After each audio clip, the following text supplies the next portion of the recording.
A listener left a very interesting comment on our YouTube video yesterday that caused me to pause and consider what will it take and when will BYU football be a contender in the Big 12 Conference? Let's talk about it.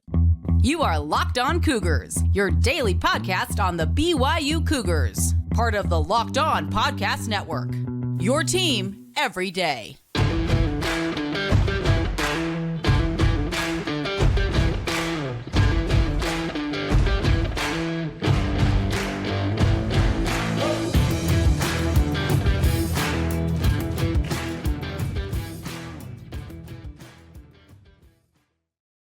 What's up, everybody? I'm Jake Hatch, your host here on Locked On Cougars, your resident BYU insider. Thank you for making Locked On Cougars your first listen of the day. Appreciate all of you who are everydayers with us right here on the Locked On Podcast Network. The motto is your team every day, and as such, this is your original daily podcast focused on all things BYU.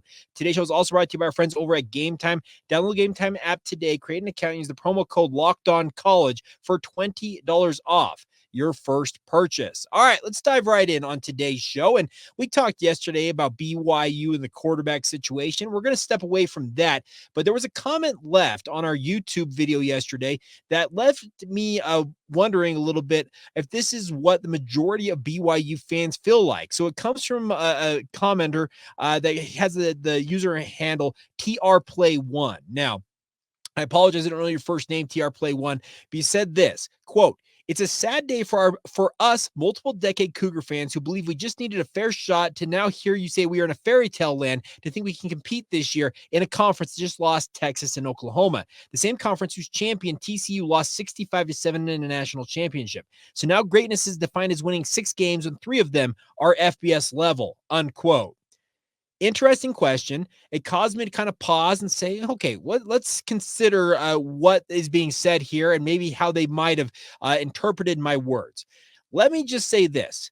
The hopes of BYU contending this season, I don't think they're necessarily out of bounds, but I am not betting on BYU being a Big 12 contender this year for one very specific, actually, I'll use 2 very specific examples as to why. The transition going from the quote-unquote G5 ranks to the Power 5 ranks, what will now be the Power 4 ranks with the death of the Pac-12, it is proven that programs that make that jump, go from the G5 to the P5, have had struggles in making that transition. You don't need to look very far in terms of the other programs that joined BYU and joining the Big 12 this past season. Houston, UCF, and Cincinnati all had major struggles of their own. I'm going to talk about 2 teams that BYU is intimately familiar with, and one of which you mentioned here, TRPlay1. Number 1, let's talk about the TCU Horned Frogs. Now, when TCU made the leap up to the Big 12, they did it in 2012. They were under Gary Patterson. They were coming off an absolutely stellar run in the Mountain West Conference. The worst record in the run in the Mountain West Conference from 2005 to 2011 that Gary Patterson and the Horned Frogs had was an 8-5 campaign in 2007.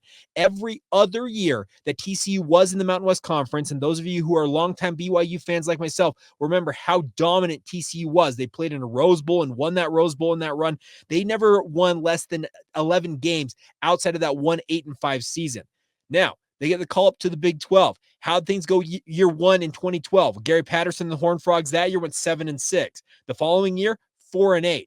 Then they did bounce back 12-1, 11-2 with wins in the Peach and Alamo Bowls in both of those seasons, but then sunk back to 6-7, jumped back to 11-3, 7-6, 5-7, 6-4, 5-7, 13-2, as you mentioned, the run with Sonny Dykes to the national championship game, and then this most recent season, TCU 5-7. It's a lot of feast or famine for TCU in their era and the run in the Big 12 to this point. But it started out after, like I said, a stellar run, similar to what BYU had, the success that BYU had in the Mountain West, as well as a long time in independent play for BYU. They had a lot of success. Well, they followed that up by jumping into the Big 12, and BYU went 5-7. Gary Patterson and TCU went 7-6. They obviously needed time to build up that roster at TCU. Now, let me invoke the dreaded Utah Utes in this conversation. Now, many of you will recall BYU went independent at the same time that Utah made the leap to the Pac-12. Well, how did things go in the early run for Utah?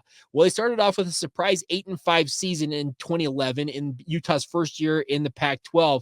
Then They end up going 5-7 the next 2 years before bouncing back with a 9-4 season. And then since that time, they have never had a losing season in that run. 10-3, 9-4, 7-6, 9-5, 11-3, 3-2, 10-4, 10-4, 8-5. So Kyle Whittingham and the Utes needed time to build things up. So TR play, I'm not saying that BYU can't contend. What I am saying, or what I am contending, to use that phrase, is that BYU needs time and to be given time to build up what they hope to will be a contender type roster in the Big 12 Conference.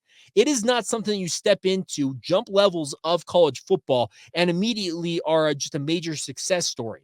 I know that Texas and Oklahoma are leaving the Big 12. I know that it leaves a power vacuum at the top of the Big 12 Conference. But BYU is coming off a 5-7 season. They are riding a 5-game losing streak right now. What can you point to that tells me or tells you that says this is why BYU will be a contender in 2024? If you've got examples of that, I'm more than open to the feedback, and I will consider any and all feedback on this because I truthfully appreciate all the feedback.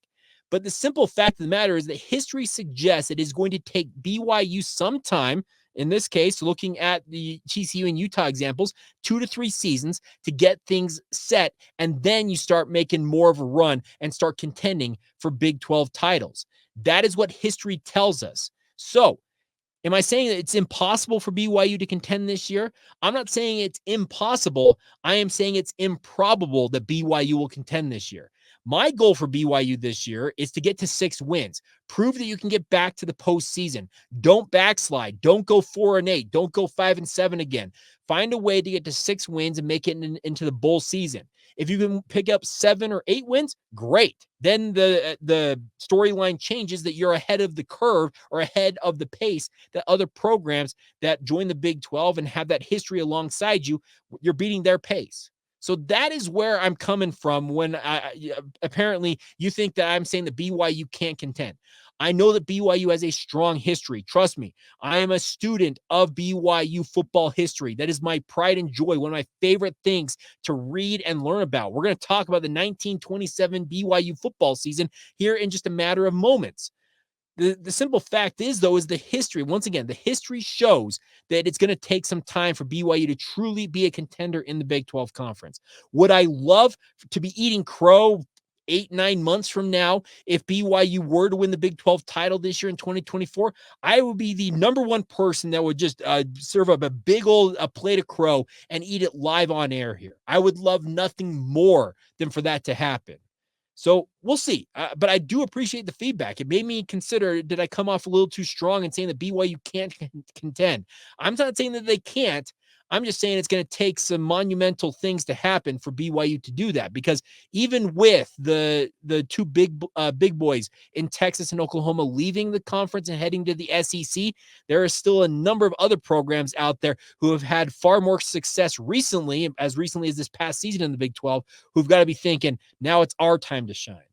But that's why you go out and play the games. That is why BYU, I'm sure, on their board of team goals this year is going to have Big 12 Conference Championship. It's a goal to absolutely aspire to. It's a goal to pursue, and it's a goal to chase. I would have no problem with BYU having that as one of their stated goals. And in fact, if they didn't have it as one of their stated goals, I'd probably be a little bit more concerned that BYU had set their sights a little too low with regards to year 2 in the Big 12. But ultimately, the ball bounces in weird ways. And crazily enough, you consider BYU had the ball bounced a couple of different ways against Oklahoma and or Oklahoma State.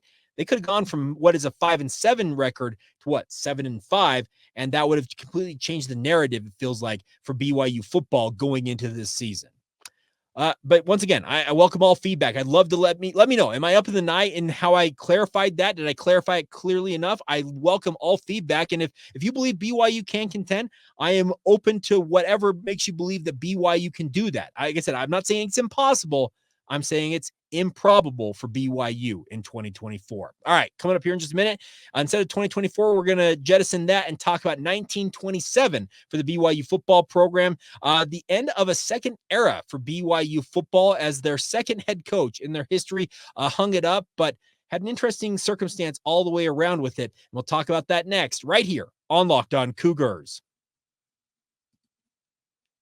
Today's show is brought to you by our friends over at FanDuel. It's playoff time in the NBA and NHL upcoming. Baseball is in full swing, my friend, and FanDuel is your place to bet on every game, no matter what you are into. Right now, new customers get $150 in bonus bets guaranteed. It's $150 guaranteed, win or lose. Think about that. You've got literally nothing to lose when it comes to our friends at FanDuel. Bet on everything from slap shots to home runs to slam dunks, all on an app that is safe, secure, and super easy to use. And no matter what you're into, like I said, hockey, baseball, basketball, even futures in football or anything else, soccer, tiddlywinks, no matter what you're into, FanDuel has got the options for you guys. So what are you waiting for? Visit FanDuel.com/lockedon and make your first bet an automatic win. That's FanDuel.com/lockedon to get started today. It's all courtesy of FanDuel, America's #1 sportsbook.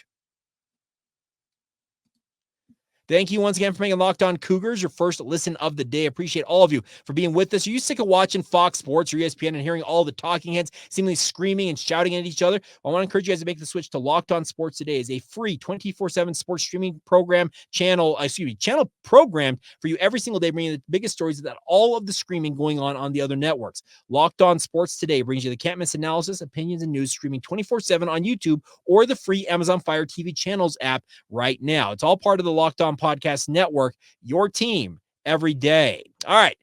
BYU Football in 1927 saw the end of their second coaching tenure in program history. Now, BYU's history, they have not had as many coaches as a number of other programs out there nationally. Now, when you have one coach who we'll talk about in a future edition, 50 or so episodes down the line, when it comes to Lavelle Edwards, well, you would spend 29 seasons on the sideline. That changes things a little bit with regards to kind of keeping the number of head coaches of the BYU football program artificially low. But in the first 6 seasons, we talk about the 6th season in BYU's football history today in 1927.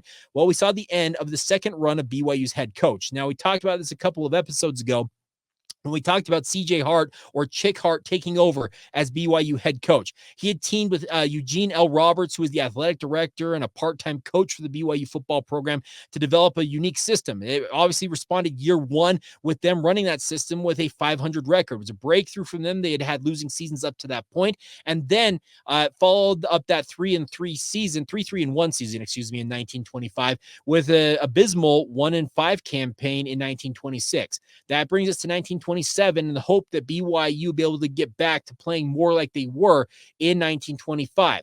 Well, if you look at the record for BYU, it's more similar to what happened in 1926 than what happened in 1925, with BYU finishing 2-4-1 overall. So not a great showing for BYU. They ended up finishing with a mark of, finishing in 8th place in the Rocky Mountain Conference, and ultimately actually were quite competitive in terms of the overall scores of the season. BYU was outscored by a total of 118-105. And remember, it's not that long ago in 1922 when BYU scored all of 10 points in their debut season as a football program. Alas, it started out for BYU in 1927 with a game October 8th at Colorado Agricultural. You know it now as Colorado State, as BYU shut out 29-0.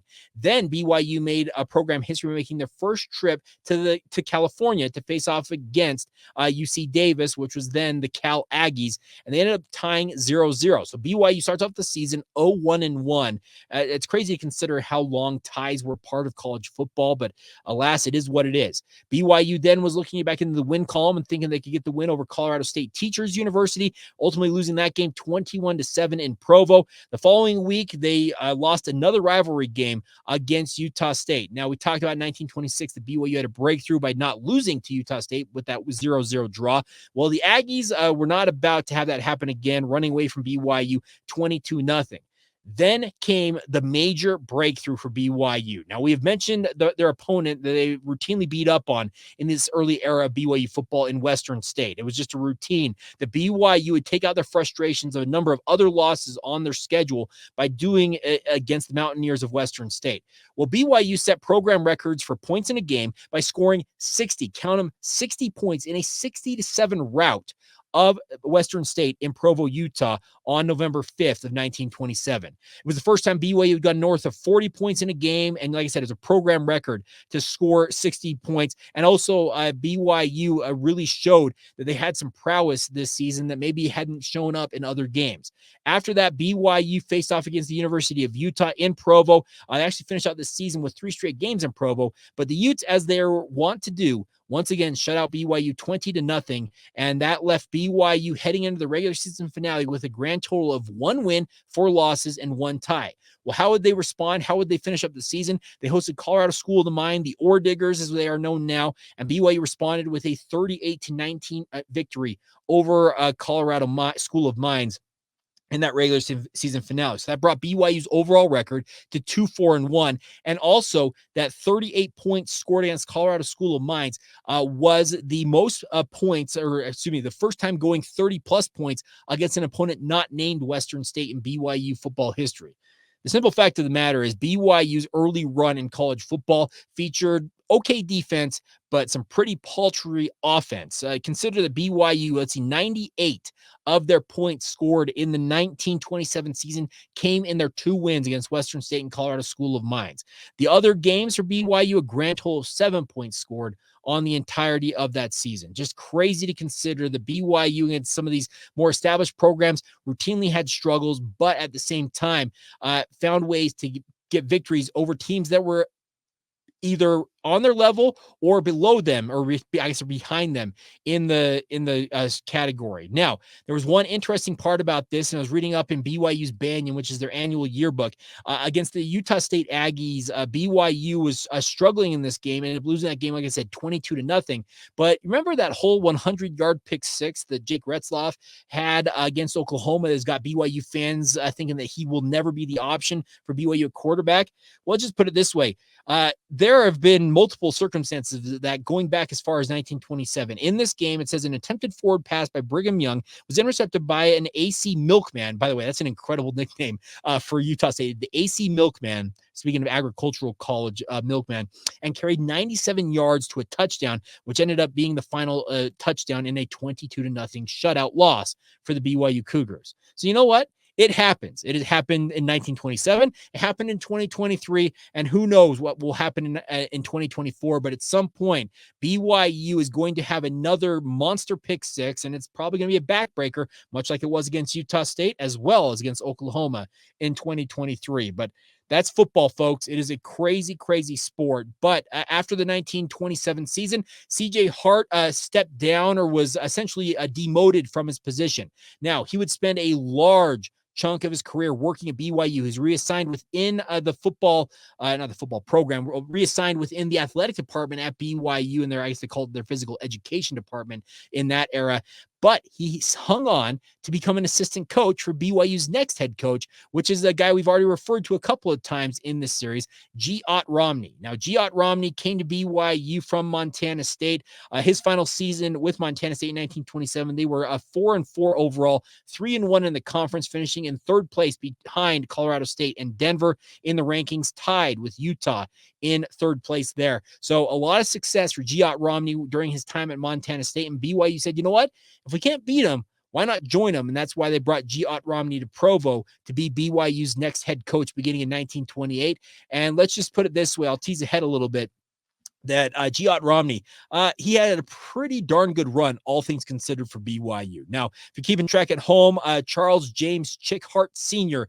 Ended up with a grand total on his record as BYU's head coach, 6-12-2. Ended up being a longtime figure in the physical education department, remaining at BYU until the 1960s. This gentleman, speaking of Mr. Hart, passed away in 1971. So despite only the 3 seasons at the helm of the BYU football program, ended up being a BYU man through and through for years, and once again ended up becoming an assistant coach under Ott Romney in the early run of Romney's head coaching tenure at BYU, which once again we'll dig into on tomorrow's edition of the podcast. Now, the final note I got for you about 1927 is I can't confirm it because I've been digging around on this. I just can't find the records for it. Maybe one day I will, but I have it.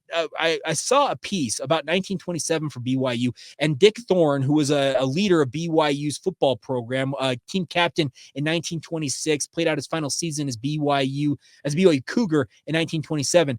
I had mentioned in a piece that I saw that he was an all-conference player for BYU that season. If that is the case, based on my research, that would make Dick Thorne BYU's first all-conference player. But once again, it is unverified, so consider it to be the quote-unquote unofficial start of BYU having an all-conference player in 1927. Is that going to prove to be right? TBD, but records are very much incomplete of this era. And once again, a big thank you to DJ Andreasen, who does all that BYU stats, man. He's been invaluable in helping me kind of find some different tidbits about these seasons in this early run for BYU football. But yeah, if that's the case, and DJ, if you're listening to this, and if you can help clarify that, let me know, because it'd be interesting to think that the first all-conference player came in year 6 of BYU's conference I guess their college football program history, but it may have come earlier, may have come later. And if we can find a confirmation and or clarification on that, I'd love nothing more than to have that be a part of it. All right, so there you go. That's what I've got for you guys. Talking about 1927 for BYU in football, and we'll talk on tomorrow's edition about 1928 and the opening of the third head coach in BYU football history, Ott Romney. And that last name should sound familiar because he is a distant relative of the current sitting Utah Senator Mitt Romney, but we'll talk more about that on tomorrow's edition of Locked On Cougars. All right, coming up here in just a minute, we'll catch up on the other news out there in BYU sports. Something that I've not necessarily meant to ignore, but I need to acknowledge it, is BYU Baseball is on a little bit of a run here, and it's actually a really good sign for them as they are in the midst of Big 12 play. We'll dig into all that as we roll on right here on Locked On Cougars. Thank you once again for making Locked On Cougars your first listen. I want to remind you guys that Game Time is part of our sponsors here on Locked On Cougars. I want to encourage you guys in terms of finding tickets to whatever event you're going to. All of us have had struggles at points, whether it's a sporting event we wanted to go to, a concert, a play, no matter a theater event, no matter what you've been wanting to go to. We probably all had struggles at points in my life. I can think of multiple examples of when I've wanted to go to something and I'm looking for tickets and I'm just striking out left and right. Well, that's where Game Time comes in. It is now easier to find the tickets to all the events you want to go to, no matter what it is. And the best part is Game Time wants to make it as simple as possible. With killer last minute deals, all in prices, views from your seat, and their lowest price guarantee. Game Time takes the guesswork out of buying your tickets, and they want to make it as simple as possible for you guys. And right now with the MLB season underway, they are now an authorized ticket marketplace of Major League Baseball, which makes getting tickets to an MLB game, no matter where you might be in the country, as simple as possible as well. The best part is also Game Time wants to help you guys out in terms of finding the right seats at the right price for you guys. They have the lowest price guarantee, event cancellation protection, job loss protection, and more. And it's all in an app that makes it as simple as possible. 2 taps, tickets are purchased, and you're on your way to the event you're looking to go to. So take the guesswork out of buying tickets with our friends at Game Time. Download the Game Time app today, create an account, use the promo code LOCKEDONCollege for $20 off your first purchase. Once again, terms apply. Create that account and use the promo code LOCKEDONCOLLEGE. You know it is Locked On College for $20 off. Download the Game Time app today. Last minute tickets, lowest price, guaranteed. Thank you once again for making Locked On Cougars your first listen of the day. If you've not done so already, please consider subscribing to our Locked On Cougars Insider Group.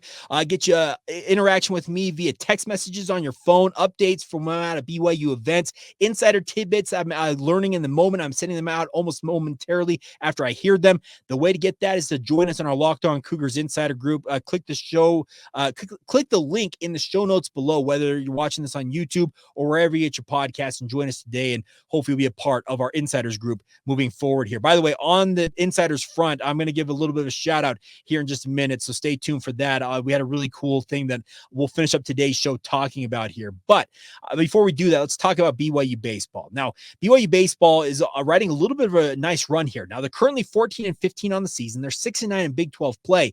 But if you weren't paying attention over the past weekend, BYU went to Texas, the Big Bag Texas Longhorns, and stole a series away from Texas. Colin Reuter, I think I'm pronouncing his last name correctly, had 3 home runs in the series clinching win on Saturday, and BYU rode that momentum into a big rivalry game in Salt Lake City against the Utah Utes last night. BYU was up 3-0, and then it was 3-1, I think is what it was. Then Utah rallied to tie it 3-3 in the bottom of the 7th. Well, BYU said, no matter, we're just going to reel off 4 wins and put this game away. BYU wins it 7-3 and are now have won 3 of their last 4 games.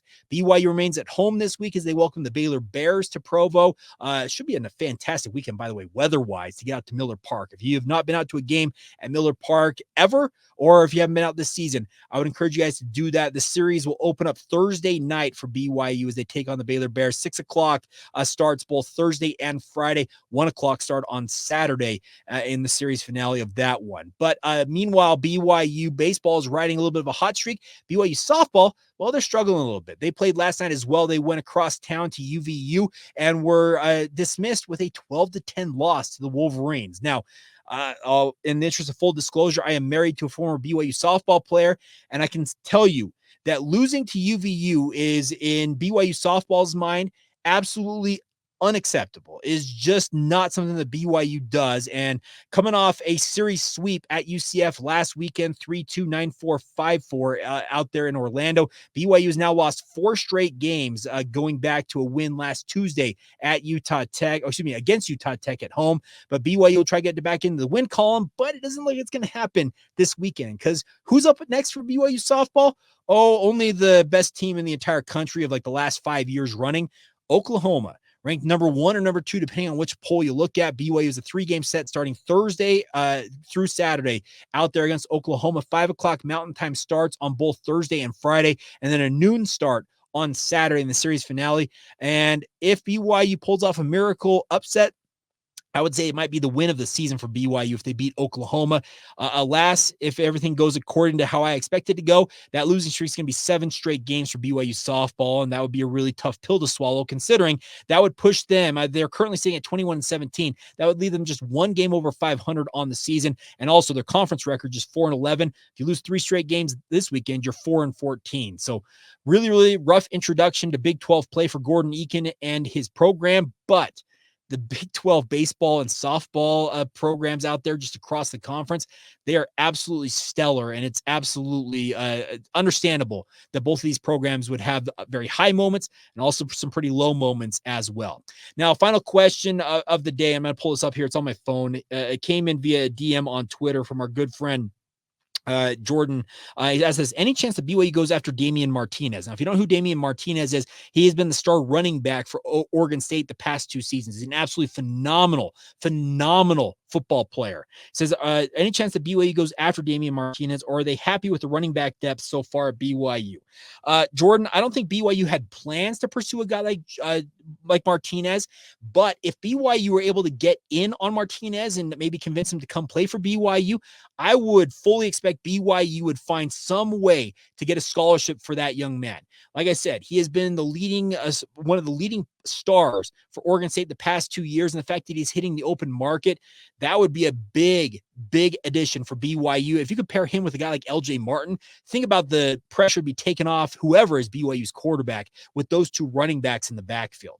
Now, here's the deal. BYU, along with, it feels like 30 to 40 to 50 to 60 other teams, are going to have hopes of bringing Damien Martinez into their football program. He is that good of a football player. So I think the BYU will be hard pressed to ultimately land him, but wouldn't surprise me if they at least make a phone call and say, hey, do you have interest in BYU, and then move on from there. So one of those things to pay attention to as we move forward. But I do think that BYU would have some interest in it, but it just all kind of depends on the timing of everything and how ultimately these programs, how much money they're willing to throw at a guy like that. That's the other thing about BYU. How much are they willing to throw at people as well? So it's one of those crazy things about that. And I look at it, and it's kind of funny how things can transpire. But the only thing you really can do is just throw your hat in the ring and see what happens. That's as simple as that. So we'll see what happens. And now I had a thing pulled up here that I was going to give a shout out for, but I can't seem to find it all of a sudden. So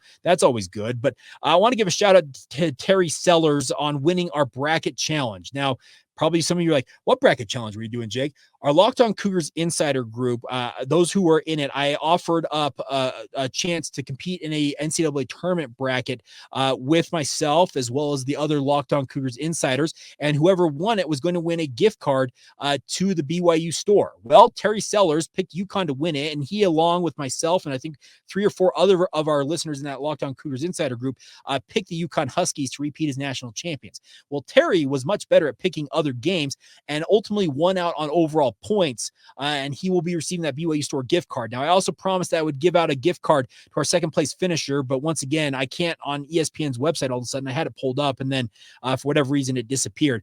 I do not have who our second place finisher is, so this is always good to do this live on air, but let's see if we can do this. ESPN Tournament Challenge. Let's see if we can pull this up here and maybe get the results here. Oh, there we go. I think we found it. All right. Yes, we did. All right, good. So our second place finisher, let's pull this up right now. Like I said, this is great to do this stuff live on air, but nonetheless, so Terry Sellers, congrats to you on winning the bracket challenge. You will have your gift card coming to you very quickly. And then our second place finisher by a grand total of 20 points, Jeffrey Siemens, and hopefully I'm pronouncing that right, Jeffrey. If it's Simons, I apologize. I think it's Siemens there.